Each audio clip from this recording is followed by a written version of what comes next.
Hello everyone, welcome back to Whisper Tales channel. Before we get started, comment below where you are from and what time you are watching. And did you know that 97% of you guys watching aren't subscribed yet? So make sure to subscribe and like. Alright, let's get into it.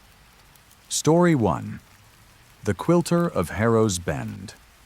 The town of Harrow's Bend sits 40 kilometers northeast of Thunder Bay, Ontario, where the boreal forest grows so thick that sunlight becomes a suggestion rather than a promise. In 1987, the population numbered exactly 212 souls. By the spring of 1988, it had dropped to 193. Meredith Van Huysen had lived in Harrow's Bend her entire 74 years. She was known for two things: her extraordinary quilts, which hung in homes across northwestern Ontario, and her absolute refusal to speak about her late husband, Gerald, who had vanished in the winter of 1962. The quilts were beautiful. Everyone agreed on that. Intricate patterns of crimson, forest green, and deep purple thread wove together images that seemed almost alive. Deer running through autumn forests, children playing by frozen lakes, families gathered around dinner tables. The people of Harrow's Bend treasured these quilts, passing them down through generations like sacred heirlooms. Constance Brightwell was the first to notice something wrong. Constance worked as a nurse at the regional hospital in Thunder Bay, but she'd grown up in Harrow's Bend and returned every Christmas to visit her elderly mother, Dorothea. That December of 1987, she sat in her mother's living room, warming herself by the wood stove, when her eyes fell upon the Van Huysen quilt hanging above the mantel. It depicted a winter scene, a frozen lake surrounded by snow-laden pines, with small figures skating on the ice. Constance had seen this quilt 1,000 times throughout her childhood, but now, studying it with adult eyes and the clinical observation skills her medical training had sharpened, she noticed something she'd never seen before. One of the skating figures wasn't skating at all. The figure, a man in a dark coat, appeared to be sinking. His arms were raised above his head, his body half submerged in what should have been solid ice. And his face, stitched in threads so fine they must have required a magnifying glass to work, wore an expression of absolute terror. "Mom," Constance said slowly, "how long have you had this quilt?" "Oh, since before you were born, dear. Meredith made it for your father and me as a wedding gift. 1958, I believe." Constance stood and approached the quilt, examining it more closely. The drowning man's face was remarkably detailed. Too detailed. She could make out individual features: a crooked nose, a thin-lipped mouth open in a scream, deep-set eyes wide with panic. "Do you know who this is supposed to be? This figure here?" Dorothea squinted at where her daughter pointed. "I don't see anyone. Drowning, dear. Just the Mickelson children skating. See? There's little Frida, and her brother Henrik." Constance blinked. She looked at the quilt again. The drowning man was still there, clear as day, his stitched face frozen in its final moment of horror. "You really don't see him?" "See who?" That night, Constance couldn't sleep. She kept thinking about the drowning man and her mother's apparent blindness to him. Around 2 a.m, she crept downstairs with a flashlight and examined the quilt again. The drowning man was gone. In his place was another skating figure, a woman this time, gliding peacefully across the embroidered ice. Constance's hands trembled as she traced the stitches with her fingertip. They were old, worn smooth by decades of existence. There was no way they could have changed overnight. She told herself she'd imagined it. Exhaustion from the long drive, perhaps. The stress of the holiday season. The next morning, Constance visited 3 other homes in Harrow's Bend. Each contained a Van Huysen quilt. And in each quilt, hidden among the idyllic scenes, she found a figure in distress, a woman being dragged into the forest, a child falling from a great height, an old man clutching his chest as he collapsed in a field. None of the quilt's owners could see these figures. Constance drove to Meredith Van Huysen's house on the edge of town. The old woman lived alone in a small clapboard cottage, its windows perpetually curtained, smoke curling from its chimney even in the warmest months. Meredith answered the door with a smile that didn't reach her eyes. Constance Brightwell. Little Constance, all grown up and saving lives in the city. What brings you to my door? Your quilts, Mrs. Van Huysen. I need to ask you about your quilts. Something flickered across Meredith's weathered face. Fear, perhaps, or anticipation. You'd better come inside. The interior of the cottage was warm and cluttered, every surface covered with fabric, thread, and half-finished quilts. The walls displayed dozens of completed works, and Constance's breath caught in her throat as she scanned them. Every single one contained a hidden horror. A woman buried alive, her hands clawing at the earth above her. A man being consumed by flames. Children standing at the edge of a cliff, pushed by an unseen force. An entire family seated around a dinner table, blood pooling from slashes across their throats. You can see them, Meredith said. It wasn't a question. What are they? Meredith lowered herself into a rocking chair by the fire. The flames cast dancing shadows across her face, making her look ancient, otherworldly. They're confessions. The story Meredith told lasted 3 hours. It began in 1952, when a young Meredith discovered that she possessed what she called the sight, the ability to see the final moments of the dead. Not ghosts, exactly, but imprints, echoes of violent or traumatic deaths that lingered in the places where they occurred. At first, she'd tried to ignore it, but the visions grew stronger, more insistent, until she found herself unable to walk through Harrow's Bend without seeing the layered history of death that existed beneath its peaceful surface. The logger crushed by a falling tree in 1931. The trapper who'd frozen to death in the blizzard of 1919. The indigenous woman murdered by settlers in 1847. Her body thrown into the lake that now bore the name of her killer. I had to do something with what I saw, Meredith explained. I couldn't speak of it. Who would believe me? So I stitched it instead. I put the dead into my quilts, gave them a place to rest, a way to be remembered even if no one else could see them. But people can't see them, Constance protested. I'm the only one. You're not the only one. You're just the first in a very long time. Meredith's eyes grew distant. There have been others over the years. People who could see what I stitched. They never lasted long in Harrow's Bend. What do you mean they never lasted? Meredith didn't answer. Constance left the cottage as the sun began to set, her mind reeling. She walked the main street of Harrow's Bend, and for the first time, she noticed what her gift, her curse, allowed her to perceive. The town was layered with death. She saw a man hanging from the oak tree in front of the post office, his body swaying in a wind that didn't exist. She saw a child face down in the fountain at the center of the square, bubbles rising from his still lips. She saw a woman standing in the window of the hardware store, her throat cut from ear to ear, watching Constance with empty eyes.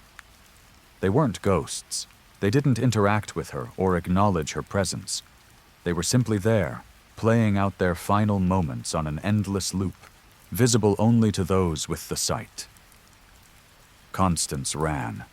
She made it back to her mother's house, locked herself in her childhood bedroom, and refused to come out until morning. When dawn finally broke, she packed her bags and prepared to leave Harrow's Bend forever. But before she could go, her mother knocked on the door. "Constance, there's something you need to see." Dorothea led her daughter to the basement, a space Constance had been forbidden to enter as a child. Your father's workshop, her mother had always said. Dangerous tools. Nothing for little girls. The basement contained no tools. Instead, it held quilts, hundreds of them, folded and stacked on shelves that lined every wall, reaching from floor to ceiling. These were your father's, Dorothea said quietly. He collected them, sought them out, bought them from Meredith, from estate sales, from anyone who would sell. He was obsessed with them. Why? Because he could see what was in them, just like you can. Constance's father had died when she was 6 years old. An accident at the paper mill, she'd been told.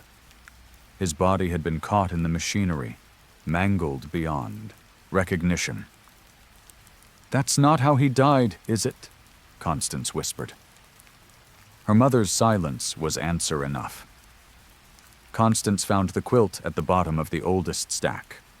It depicted a family standing in front of a modest house. A man, a woman, and a small girl with blonde braids. An ordinary domestic scene.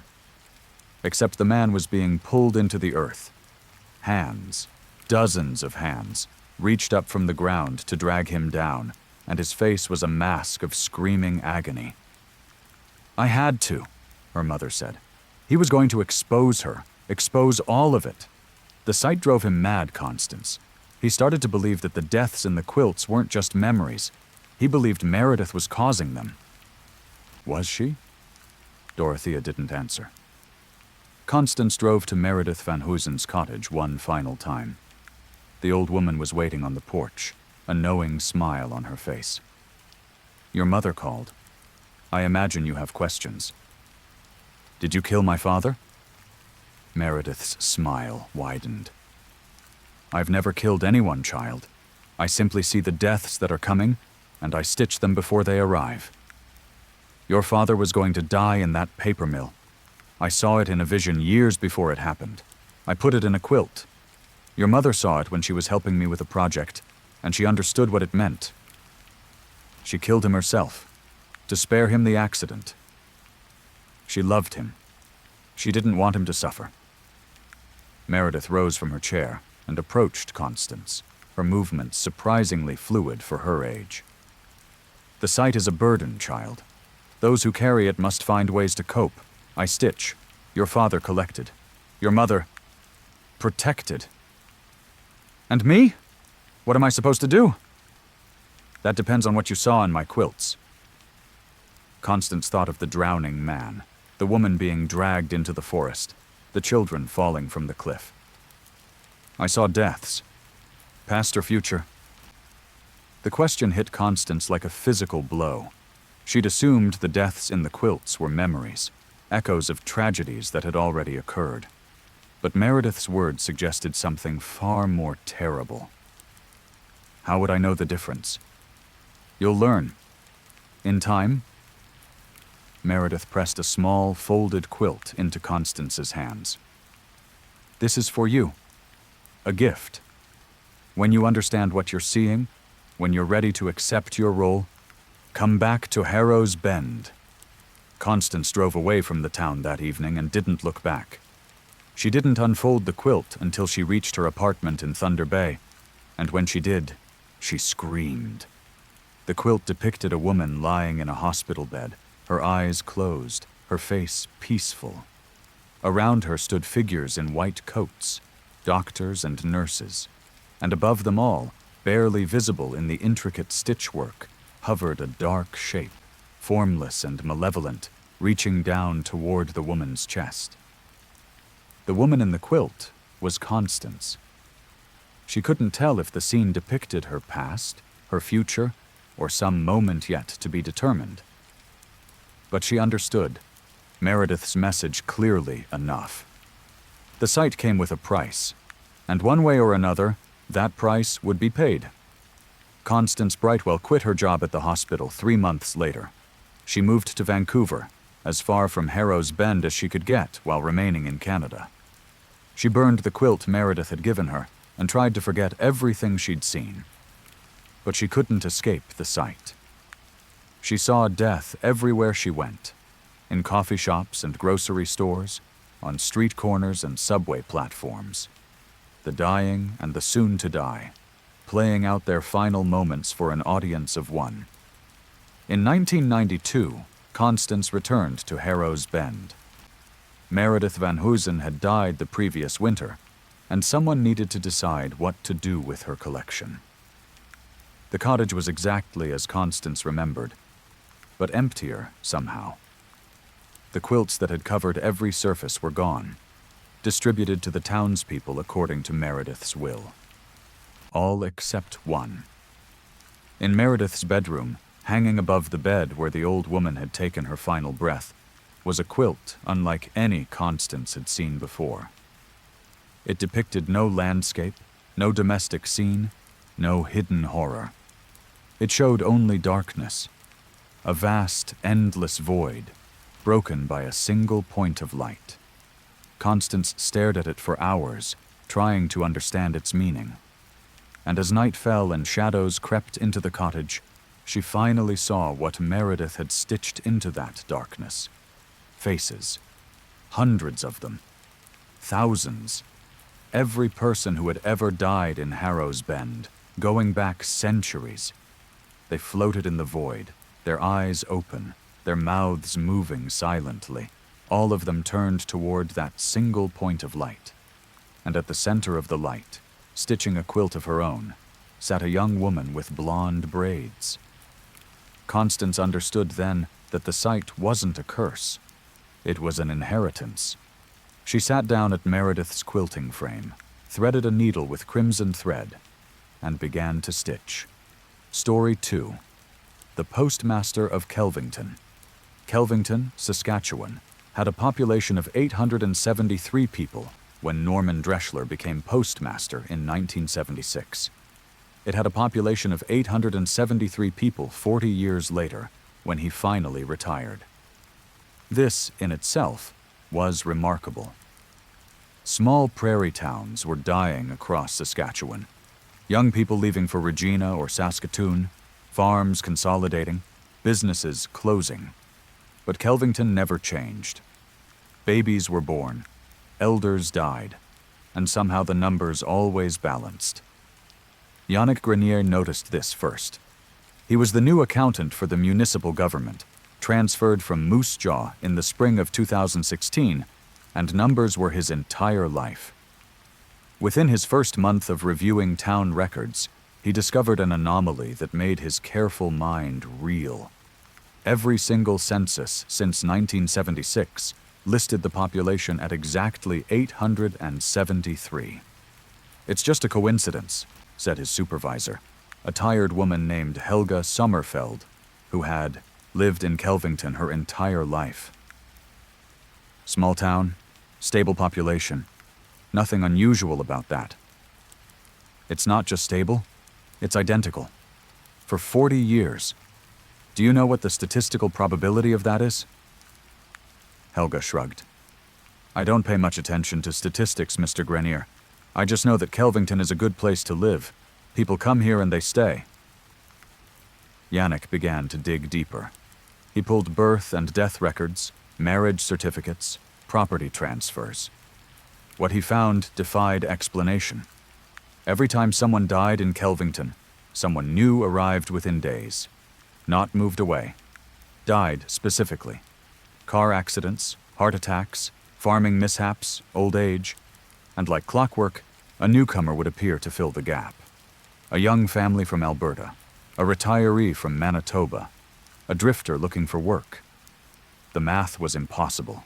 The timing was impossible. And yet the records were clear. 873. Always 873. Yannick took his findings to Norman Dreschler. The postmaster was 92 years old, but looked barely 70, with sharp blue eyes and hands that never trembled despite his age. He ran the post office from a converted heritage building on Main Street, and despite the modern world's shift to email and digital communication, the Kelvington post office remained as busy as ever. "You've noticed the numbers," Norman said when Yannick laid out his evidence. It wasn't a question. "I've noticed something impossible." Norman smiled, and poured them each a cup of coffee from an ancient percolator. "Sit down, Mr. Grenier. Let me tell you a story. In 1976, Norman Dreschler was not supposed to become postmaster of Kelvington.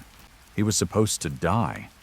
He'd been 32 years old, married with 2 young children, working as a letter carrier in Regina. One January evening, driving home through a blizzard, his car had skidded off the highway and rolled 3 times into a frozen ditch. Norman should have died on impact. Instead, he woke in darkness, pinned beneath the steering column, unable to move or cry for help. And that's when he heard the voice. It came from everywhere and nowhere, a sound like rustling paper, like whispered words in an empty room. It spoke a language Norman didn't recognize, but somehow he understood every word. The voice offered him a deal, his life in exchange for a service, a simple task performed faithfully for as long as he was able. He would be given a town, and he would be its keeper. He would ensure its numbers stayed constant, its population balanced.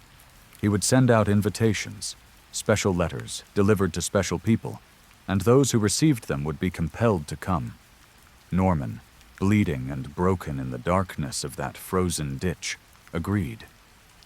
He woke in a hospital bed 3 days later, miraculously alive. His injuries healed with impossible speed. Within a month, he was offered the position of postmaster in a town he'd never heard of. He'd been doing his job ever since. "The letters," Yannick said slowly. "You send out letters that make people come here?" "I send out invitations. Whether people accept them is... well, it's not really a choice, I suppose, but I don't write the names. I don't choose the recipients. I simply deliver what I'm given." "Given by whom?" Norman's smile faded. "I don't know. I've never known. I find the letters on my desk each morning, addressed, stamped, ready to go. I don't read them. I don't open them. I simply put them in the mail." "And the people who receive them?" "They come to Kelvington. They find jobs, buy homes, raise families. They become part of the town. Most of them never leave." "What happens if they try?" Norman was silent for a long moment. "There was a woman about 15 years ago, Bethany Kowalchuk. She received a letter, moved to Kelvington, bought a house on Elm Street. But she hated it here. The winters were too cold, the town too small, the people too strange. After 6 months, she packed her bags and drove toward Saskatchewan. What happened to her? Her car broke down about 30 kilometers outside of town. She walked to a farmhouse to call for help. The farmer who lived there was named Eric Paulson. Lovely man, widower, very lonely. They fell in love, got married. She never tried to leave again." That's not necessarily sinister." "No, but she stopped aging after that. She's 47 years old now, looks exactly like she did when she arrived. So does Eric. So do most of the long-term residents." Norman paused. "So do I." Yannick felt the blood drain from his face. "You're 92. I'm supposed to be. But whatever made the deal with me, whatever I serve, it keeps me young. Keeps all of us young, as long as we stay. What happens if someone dies of something other than old age? An accident, or... The balance must be maintained. If someone dies unexpectedly, someone must come to replace them.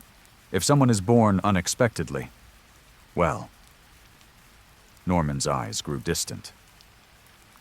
"There was a family in the early 80s, the Christiansons. They had twins when they were only expecting 1 child. The numbers were wrong, just for a moment. And then the grandmother had a stroke. You're telling me this town, this thing you serve, kills people to maintain a number? I'm telling you that balance has a cost. Everything has a cost." Norman reached into his desk and withdrew an envelope. It was old, yellowed, the address handwritten in faded ink. "This was my letter, the one that brought me here. I've kept it all these years, even though I've never opened it. Would you like to see what's inside?" Yannick's hands trembled as he took the envelope. It was addressed to Norman Dreschler, 1147 Cameron Street, Regina. The return address simply read, Kelvington. He slid his finger under the flap and withdrew a single sheet of paper. The letter was blank. "There's nothing written here." "I know, but there was once. I could see it when it arrived. Words that seemed to writhe and shift, that burned themselves into my brain before fading from the paper. That's how the letters work. You read them, you understand, and then they disappear." "What did yours say?" "It said I was dying. It said I didn't have to. It said all I had to do was come to Kelvington and take up the pen and the stamp, and I would live forever." Norman's voice grew soft. "I was 32, Mr. Grenier. I had children, a wife. I wasn't ready to leave them, so I made my choice. And you've been doing this for 40 years. I've been doing this for 40 years. Yannick stood, suddenly desperate to be out of this office, this town, this inexplicable nightmare. "I'm leaving. I'm going back to Moose Jaw. I don't care about the job. I don't care about anything. I just need to get out of here." Norman nodded slowly. "I understand. But before you go, there's something you should know." He reached into his desk again and withdrew another envelope. This one was new, crisp, the address typed in modern print. It was addressed to Yannick Grenier, 42 Railway Avenue, Moose Jaw. "This arrived on my desk 3 months ago," Norman said. "I mailed it, as I always do. And here you are." Yannick stared at the envelope. "No. I applied for a transfer. I interviewed for this position. I chose to come here." "Did you? Can you remember the exact moment you decided? Can you remember why you picked Kelvington, of all places?" Yannick tried to recall. The memory was there. Submitting the application, attending the interview. But the details were fuzzy, indistinct, like trying to remember a dream upon waking. "This can't be real. I said the same thing 40 years ago." Norman tucked both envelopes back into his desk. "The good news is you have a choice. Everyone does, even if it doesn't feel that way. You can stay in Kelvington and live a long, peaceful life. Or you can try to leave and see what happens." "What will happen?" Norman's smile returned, but there was no warmth in it now. "I suppose you'll find out." Yannick Grenier drove out of Kelvington that evening, his belongings packed hastily in the back of his car. He made it exactly 32 kilometers before his engine died. He walked to a farmhouse to call for help. The woman who answered the door was beautiful, with dark hair and sad eyes, and she looked at Yannick as though she'd been expecting him. "You must be the new accountant," she said. "I'm Marlena Sorensen. Would you like some coffee? You look like you've had a difficult day." Yannick Grenier never left Kelvington. The population remained at 873. Story 3. The Children of Bell's Cove.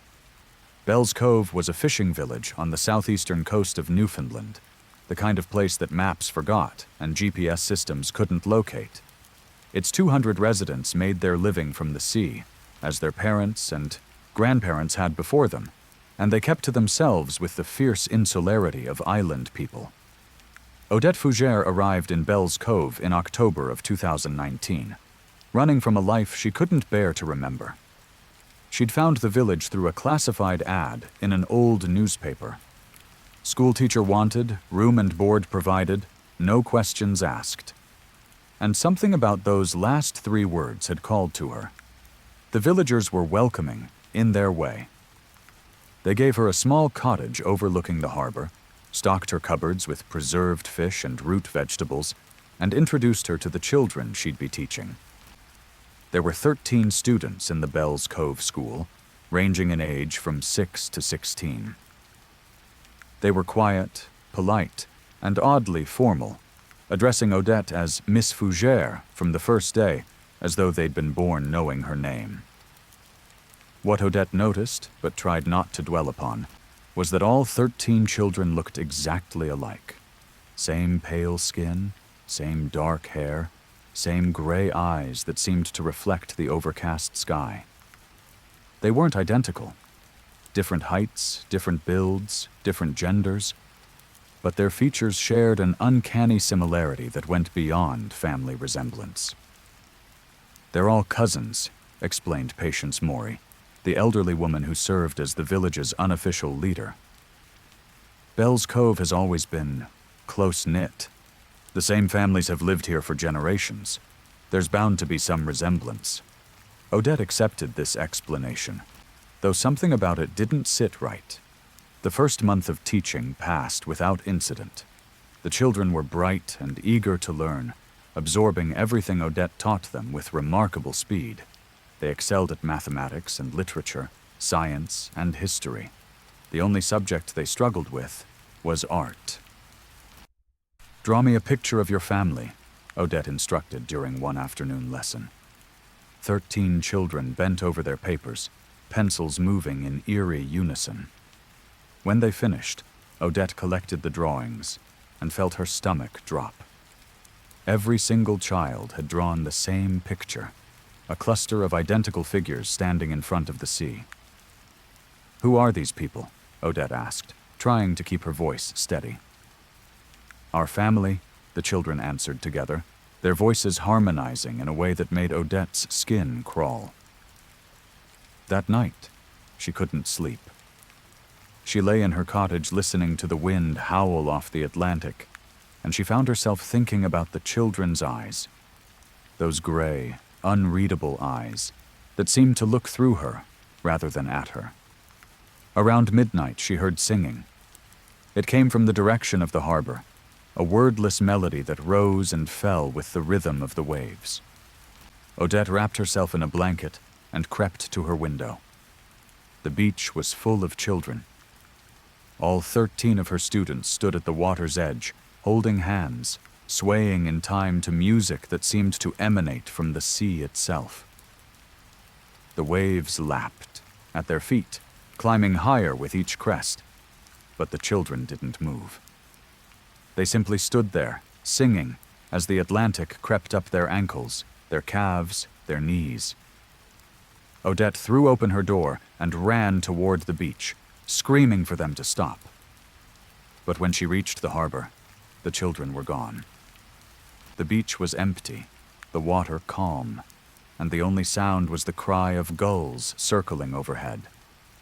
She searched the village frantically, pounding on doors, begging the adults to help her find the children.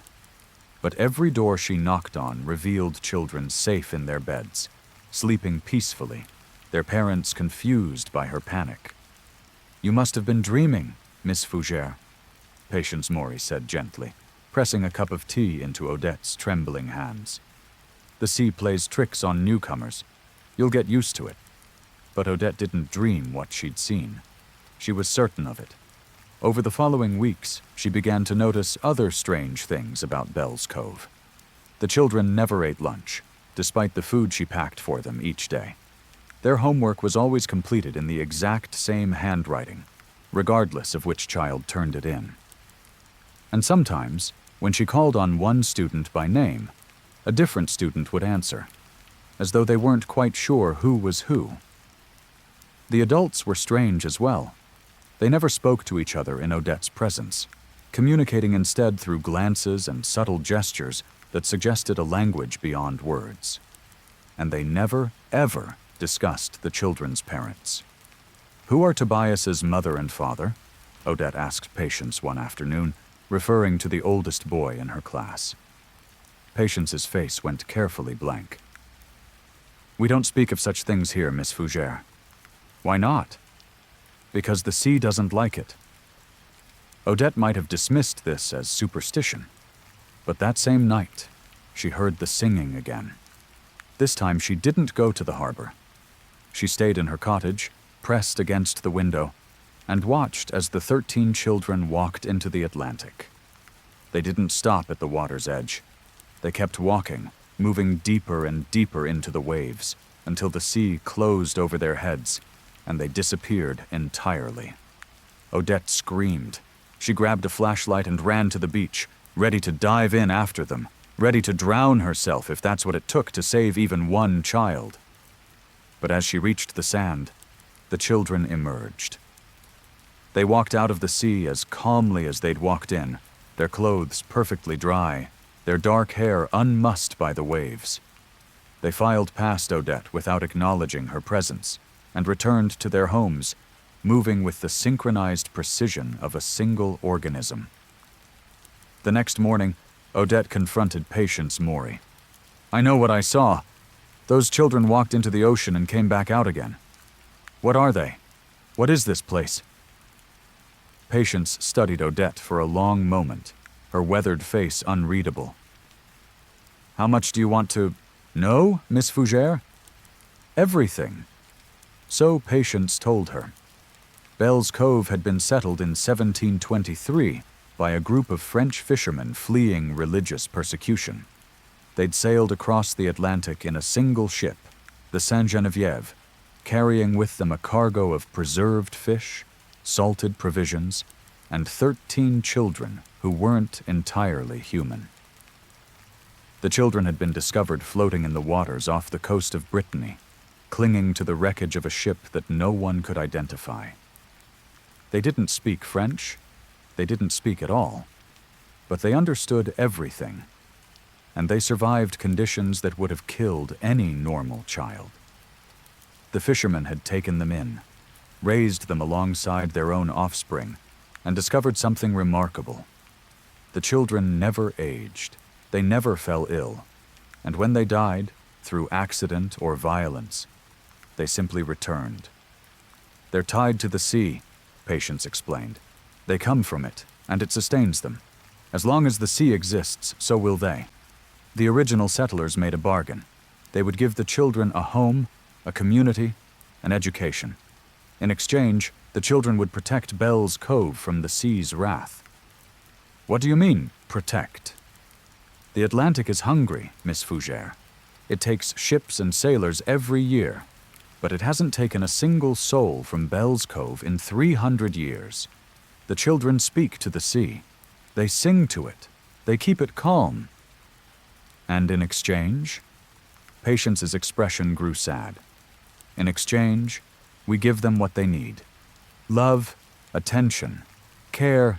They're not human, but they want to be. They want to learn and grow and experience the things that mortal children experience.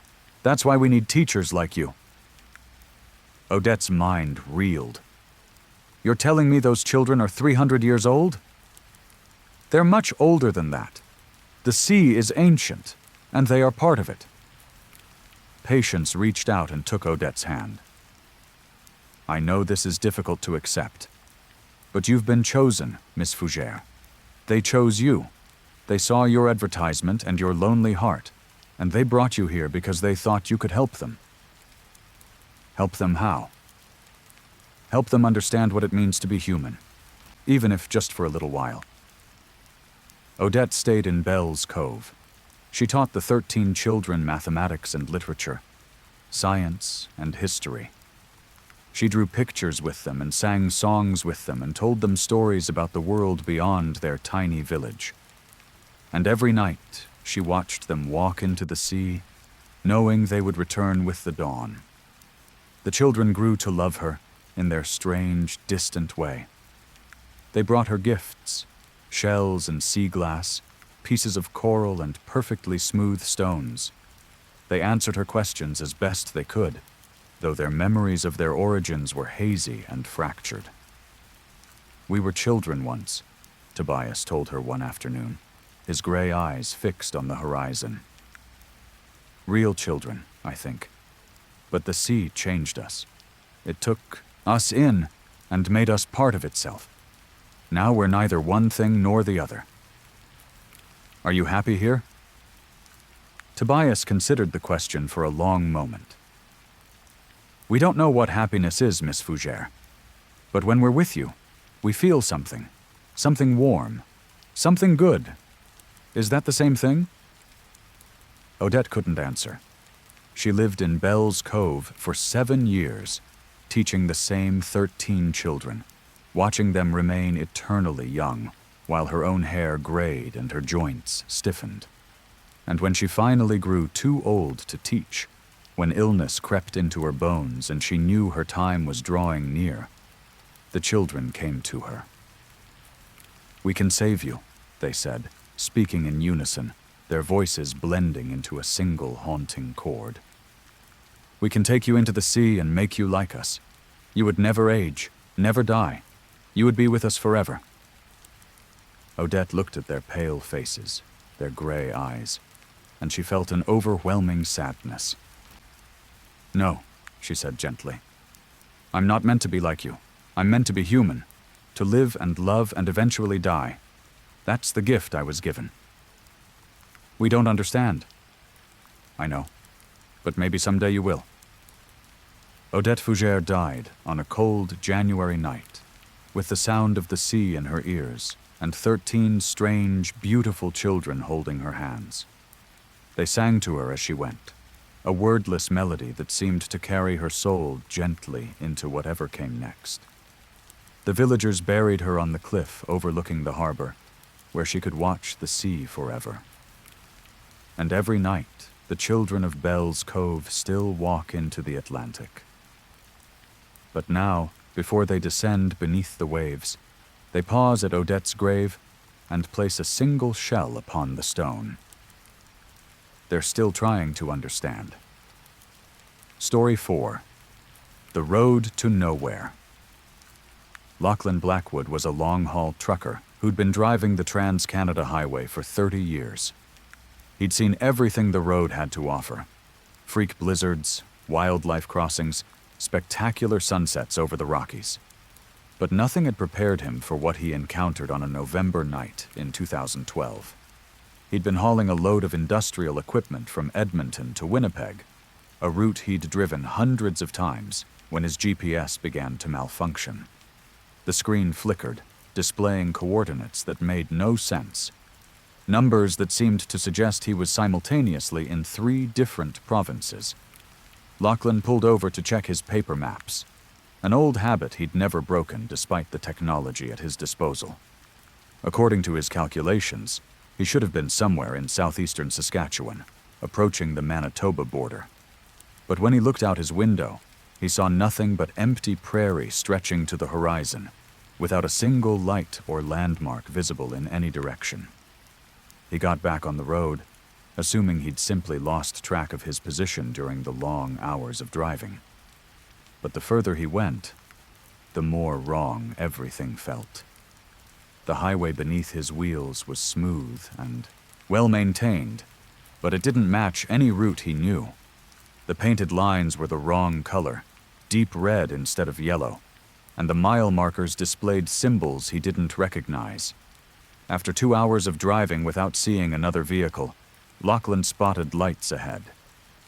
It was a town, a small prairie town, the kind with a main street and a grain elevator and a church steeple rising against the stars.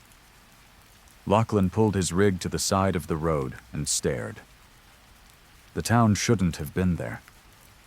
He knew this stretch of highway intimately. There were no towns between his last rest stop and the Manitoba border, just farmland and wilderness for over 100 kilometers. Yet here was a community, fully lit and apparently inhabited, sitting exactly where nothing should exist. Lachlan considered driving on, but his fuel gauge was dropping faster than it should have been, and his radio had long since dissolved into static. He needed help. The town had a name: Vantage. It was painted on a wooden sign at the entrance to Main Street, along with a population count, 247. The main street was lined with businesses: a hardware store, a diner, a post office, a small motel. All of them were open, their lights blazing against the darkness, but Lachlan couldn't see anyone inside.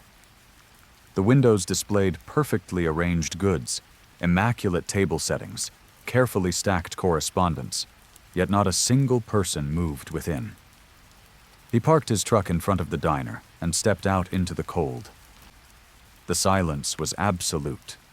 No wind, no bird song, no distant traffic. Just the sound of his own breathing and the creak of his boots on the wooden boardwalk. Lachlan pushed open the diner's door. A bell chimed overhead, impossibly loud in the stillness. Inside, the diner was perfect. Booths lined with red vinyl, a counter with chrome stools, a glass case displaying freshly baked pies. Coffee steamed in cups that sat before empty seats. Bacon sizzled on a grill behind the counter. But there was no one to eat the food. No one to drink the coffee. No one to tend the grill. "Hello?" Lachlan called. His voice echoed off the tile floors, the chrome surfaces, the empty windows. No response. He walked through the town, door by door, building by building. The motel had rooms with beds already turned down, toothbrushes standing ready in spotless bathrooms. The hardware store had a cash register full of money, receipts half written on the counter. The church had hymnals open to songs that had been sung, perhaps moments ago. But there were no people. Not one. Lachlan returned to his truck, his heart pounding, his mind racing through possible explanations. Mass evacuation, government exercise, elaborate hoax. Nothing fit. Nothing made sense. He climbed into his cab and tried to start the engine. It turned over once, twice, then died completely. That's when he noticed the photograph. It was sitting on his dashboard, a place he knew had been empty when he'd left the truck. An old photograph, black and white, showing a group of people standing in front of the very diner where he'd just been. The people in the photograph looked normal. Farmers and shopkeepers, women in aprons and men in overalls, children in Sunday clothes. They were smiling, posing for the camera, a community frozen in a single moment of time. But the date printed on the photograph's border was November 17th, 1947. Exactly 65 years ago, to the day. Lachlan looked up from the photograph and through his windshield at the diner. And now, for the first time, there were people inside. They sat in the booths and at the counter, eating their bacon and drinking their coffee, just as they must have done on that morning in 1947. They wore the same clothes as the people in the photograph. They had the same faces, and they were all looking at him. Lachlan threw open his door and ran. He didn't know where he was going. Away from the diner, away from those staring faces, away from this impossible town that had swallowed him whole. He made it 3 blocks before he collided with someone. A man. Middle-aged, wearing the clothes of a farmer from another era, with a kind face and sad eyes. "Easy there, friend," the man said, steadying Lachlan with strong hands. "You look like you've seen a ghost. What is this place? What's happening?" The man's expression grew somber. "You found the road, didn't you? The one that doesn't go anywhere." "I don't understand." "Nobody does at first." The man guided Lachlan to a bench outside the hardware store and sat beside him. "My name is Cornelius Dijkstra. I've been in Vantage since 1947. I thought I was just passing through, too." The story Cornelius told was impossible, but no more impossible than what Lachlan had already witnessed. In November of 1947, a freak winter storm had struck the prairies. Vantage was in its path, a small farming community that had survived drought and depression and 2 world wars. The storm was supposed to pass them by, but it didn't. It settled over the town like a living thing, dropping temperatures to levels that no human could survive. The people of Vantage huddled in their homes, burning what fuel they had, praying for dawn. But dawn never came. The storm went on for hours, then days, then weeks. And gradually, impossibly, the residents of Vantage began to realize that time had stopped. "We didn't die," Cornelius explained. "We should have, but we didn't. The storm held us in place, preserved us like insects in amber. And when it finally lifted, if it ever lifted, we discovered that we couldn't leave. What do you mean, couldn't leave? The roads out of town don't go anywhere. You can drive for hours, days, weeks, and you'll always end up back here. There's no escape from Vantage. There's only here and now and forever. Lachlan shook his head. That's impossible. I'm going to get in my truck and drive away, and this nightmare is going to end. Cornelius smiled sadly. Go ahead, friend. Try. Every newcomer does. But you'll be back. They always come back. Lachlan tried. He got his truck running through sheer force of will, or perhaps through the town's perverse sense of humor. He drove out of Vantage on the same red-lined highway that had brought him in, pushing his rig to its limits, watching the speedometer climb. After an hour, he saw lights ahead. It was Vantage. The same main street, the same grain elevator, the same church steeple. He'd driven 100 kilometers, and he was right back where he'd started. He tried again. And again. He tried going north, south, east, west. He tried going off-road, driving his massive truck across the frozen prairie, crushing fences and crops beneath his wheels. Every road led back to Vantage. On his 7th attempt, exhausted and half-mad with desperation, Lachlan finally stopped fighting. He parked his truck on Main Street, walked into the diner, and sat down at the counter. A woman placed a cup of coffee in front of him. She had the same ageless face as the others, the same clothes from 1947, the same sad smile. "Welcome to Vantage," she said. "My name is Henriette. You must be hungry." Lachlan Blackwood never left Vantage. The town exists still, somewhere in the space between highways, in the gap between one moment and the next. Truck drivers sometimes find it late at night, when their GPS goes haywire and the roads stop making sense. Most of them escape.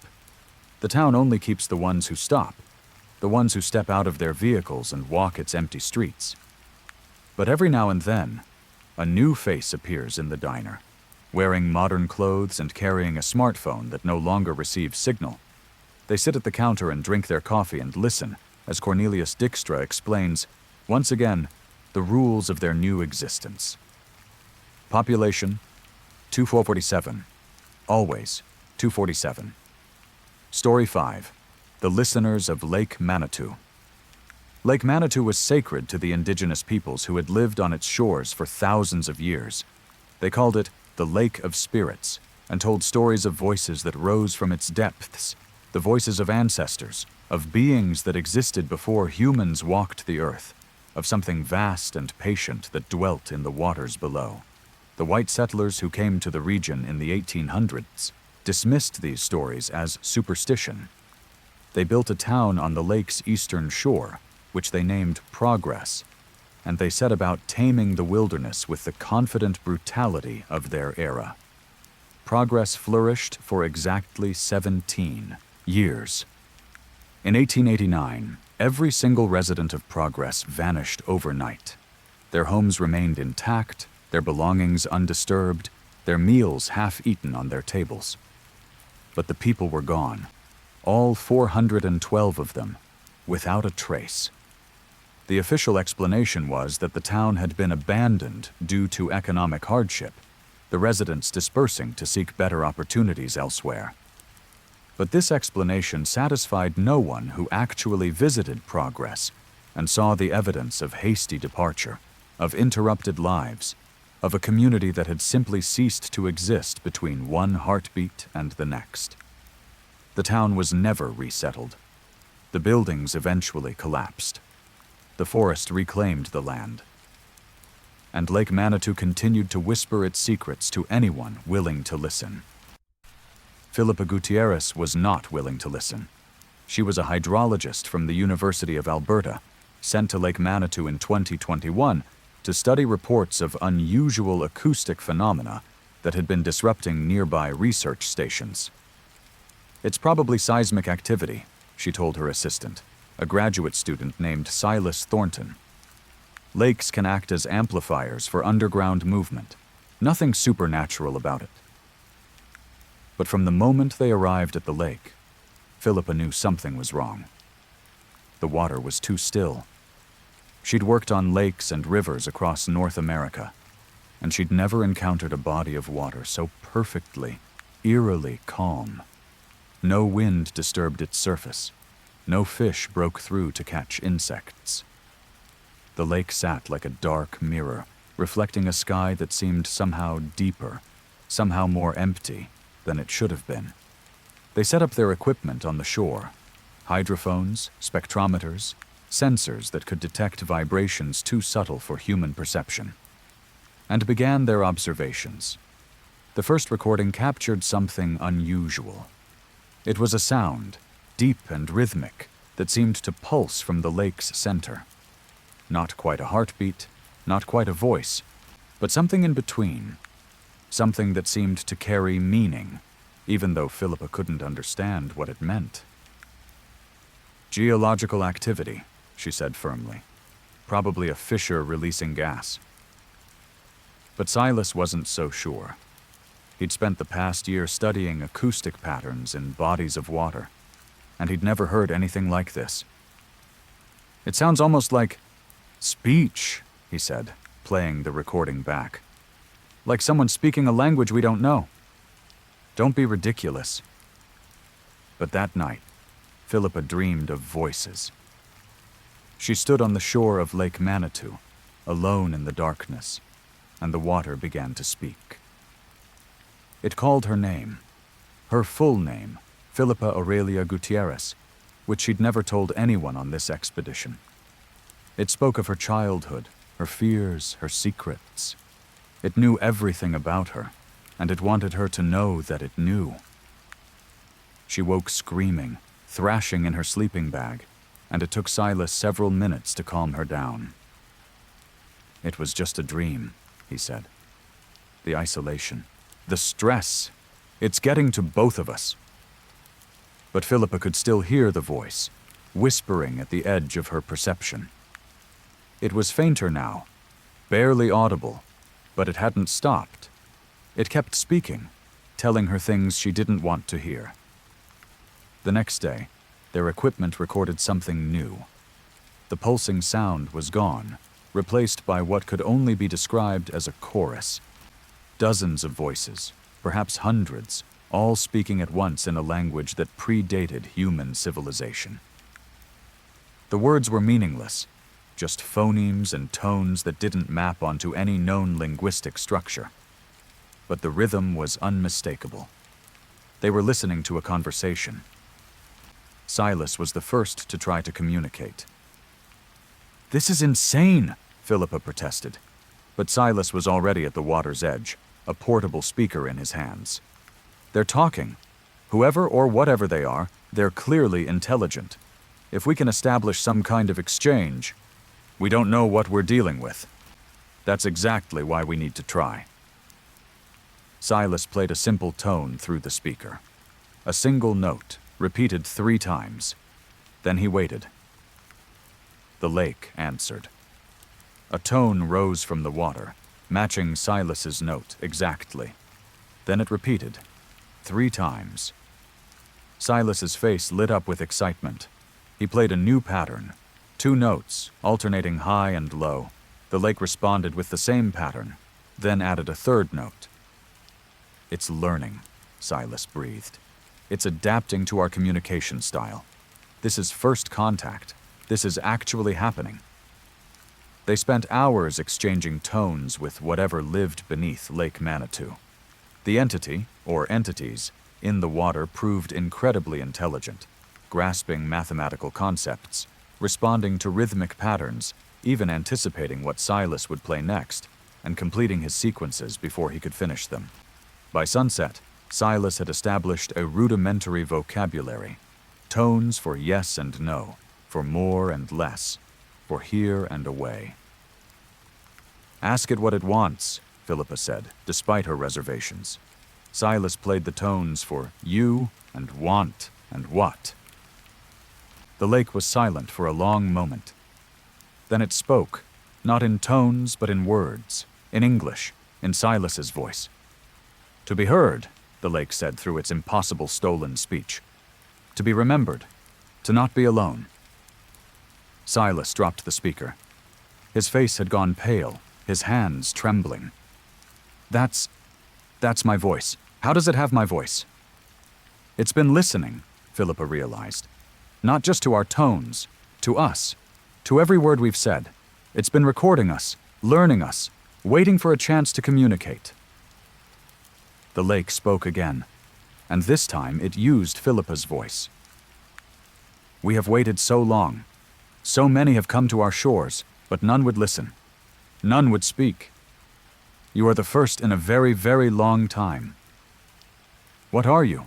Philippa asked, her own voice echoing back at her from the impossible depths. "We are the ones who were here before. Before the ice, before the mountains, before the first living things crawled from the sea. We came from elsewhere, and we settled here, and we have been here ever since."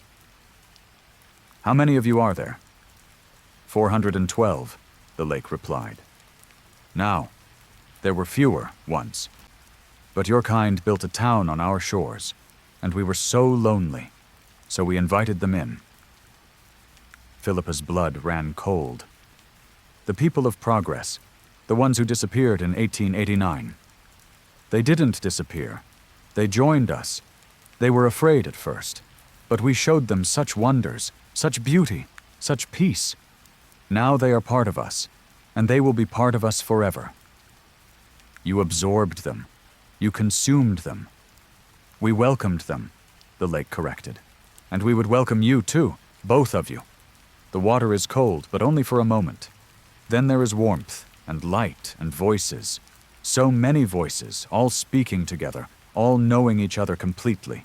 No more loneliness, no more fear. Just us, forever. Silas took a step toward the water.